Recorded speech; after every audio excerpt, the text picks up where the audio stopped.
अस्सलाम वालेकुम viewers, doctor गुलजार अली। आज मेरा मौजू है कि क्या अदरक, लहसुन, नींबू का पानी और शहद इससे बाईपास से बचा जा सकता है, या जिनको एंजियोप्लास्टी कहा जाता है कि एंजियोग्राफी के बाद आपको एंजियोप्लास्टी की ज़रूरत है, तो वो ये चीज़ें यूज़ करेगा तो वो एंजियोप्लास्टी से बच जाएगा और उसकी शरीयानों की तंगी ठीक हो जाएगी, दिल की शरीयानें खुल जाएंगी।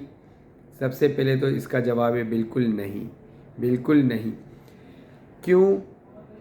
कि इवन मेरे पास कुछ मरीज़ आए हैं जिन्होंने शर्तिया ये मुझसे कहा कि मैंने एंजियोग्राफी पहले कराई थी, बाईपास कहा था, अब मैं ये जो है ना देसी टोटके करके आया हूँ। मैंने शहद और मैंने अदरक, लहसुन, लाहौर गया था, मैंने पूरा जो है ना वहाँ से एक बोटल्स ली है, वो पूरी बोतल यूज़ की है और मुझे अभी तकलीफ़ भी नहीं है। आप एंजियोग्राफी करें, प्राइवेट करें, बस मुझे सिर्फ ये देखना है कि मेरी बीमारी गायब हो गई, कितनी ख़त्म हो गई।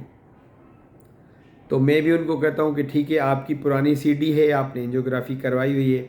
अगर कि आपकी पुरानी बीमारी जो साल या 2 साल पहले एंजियोग्राफी, उससे बीमारी आधी हुई है तो ठीक है, आप जो भी कहेंगे। और अगर जो आपकी पुरानी बीमारी आई थी, जितनी तंगी शरीयानों में आई थी, उतनी या उससे ज़्यादा हो गई है, तो फिर जो मैं कहूँगा वो होगा, बाईपास करेंगे, उन्होंने कहा। और ये एक नहीं, 2-3 इस तरह के पेशेंट्स हैं जो कि सिर्फ इसलिए उन्होंने एंजियोग्राफी करवाई कि हमारी बीमारी गायब हो गई होगी। और जब एंजियोग्राफी हुई, क्योंकि एंजियोग्राफी में सीडी में रिकॉर्ड आ जाता है, जो उन्होंने पहले भी एंजियोग्राफी करवाई होती है वो भी सामने कंप्यूटर पे रिपोर्ट चलती है, और जो मैंने की, दोनों कंपेयर करके दिखाई। जब बीमारी बढ़ गई थी और पहले से कहीं ज़्यादा बढ़ गई थी, फिर वहीं टेबल पे मिन्नतें करते हैं, या जब ओपीडी में आते हैं कि डॉक्टर साहब अब आप एंजियोप्लास्टी कर दें। तो ये इस तरह की वीडियो बनाने का मकसद ये है कि इस तरह के मिथ्स या इस तरह की गलतफहमियाँ या इन इस तरह के लोगों के चक्करों में ना पड़ें। अगर आपको कोई डॉक्टर दिल का एंजियोग्राफी, एंजियोप्लास्टी का माहिर एंजियोग्राफी करके कह रहा है कि ये देखें, इस शरीयान में आपके 80 या 90 या 95% तंगी है, यहाँ एक स्टेंट लगेगा तो एंजियोप्लास्टी से ये तंगी ठीक हो जाएगी, आपको ज़्यादा से ज़्यादा 1 या 2 और एंजियोग्राफी, एंजियोप्लास्टी वाले डॉक्टर जो माहिर हैं उनसे ओपिनियन ले लें। जैसे आप कपड़ा लेने जाते हैं तो आप एक दुकान वाले से कपड़ा पसंद करते हैं, उससे रेट पूछते हैं, फिर बराबर में 2-3 दुकानों से वही कपड़ा जाके उसका रेट देखते हैं, फिर जो अच्छा, जो सबसे कम देता है उसे ले लेते हैं। तो अगर आपको चेक ही करना है तो आप सेकंड या थर्ड ओपिनियन ले लें। और ये बिल्कुल जो है ना, आप गलत फहमी में हैं कि आपकी एंजियोग्राफी में एंजियोप्लास्टी आई है या एंजियोग्राफी में बाईपास कहा है, और आप जाके अदरक, लहसुन पिएंगे, नींबू का रस पिएंगे, या जैसे कुछ लोगों ने अपनी दुकान चलाई हुई है, शीशे बना के रखे हैं, वो आपको कहते हैं ये आप पी के देख लें, 30 दिन 60 दिन आप बाईपास से बच जाओगे और आपके शरीयानें खुल जाएंगी, दिल के वाल खुल जाएंगे। ये सिर्फ धोखा है। इस तरह की बातों में प्लीज़ ना आएँ।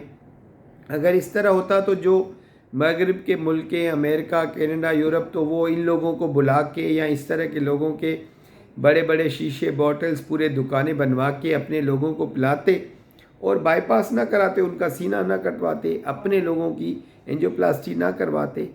ये सिर्फ और सिर्फ धोखा है और अपनी दुकान चलाने का तरीका है, बिज़नेस चलाने का तरीका है। इस गलतफहमी में ना आए।